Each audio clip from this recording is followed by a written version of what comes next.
Hello guys, dahil bukas nagaganapin ang activity nila ni Bunso sa school na book character costume, kaya naman, ayan, nandito kami, naghahanap kami ng costume ni Bunso guys, at mag-rent na nga lang tayo dahil isang beses lang naman gagamitin. At dito nga kami nakahanap sa Juan Luna.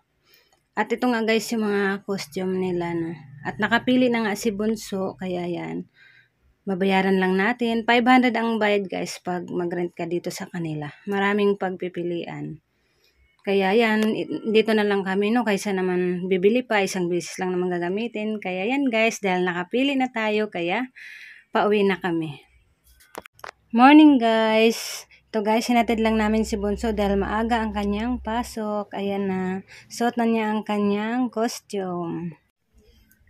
Ito guys, naligo lang ako saglit kasi pupunta pa ako kay Bunso kasi kanina alas 6 kasi yung kanyang pasok, wala tayong time na maligo, mamadalian na lang, kaya ayan, paghatid ko kay Bunso, umuwi muna ako dito at naligo muna ako saglit. Babalik pa ako dun guys kasi alalayan ko si Bunso pagbaba niya kasi, at buti na lang talaga alas 9 papasok ng anak ko guys na panganay, kaya siya muna bantay sa ating tindahan saglit kasi alalayan ko lang muna doon si Bunso. At pagkatapos nga ay uwi kaagad tayo dahil yan, bantay pa tayo sa ating tindahan kung matapos na yung ano ni Bunso, kasi alalayan ko siya dahil sa kanyang damit, baka mahirapan kasi siya pag akyat baba sa school. Kaya tayo na, punta na ulit ako dun guys. Ganito talaga pag nanay, talagang kailangan supportado tayo no, para masaya din ang ating anak. Tayo na, pupunta na ako doon guys sa school. Not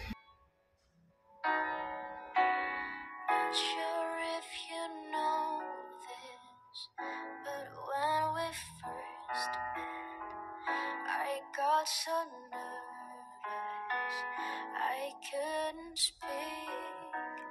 In that very moment, I found the one my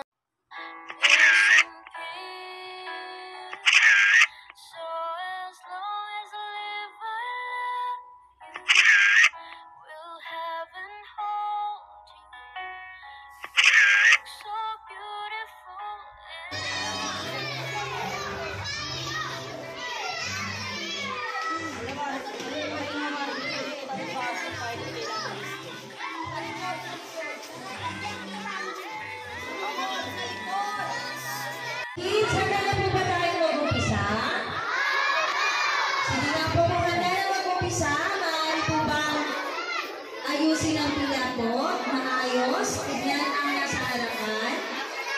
Dito ang tingin lahat. At ang bibig ay ititiko muna para tayo po ay magkarinigan. Pero habang may naglalakad po, number. Maliwanag po tayo.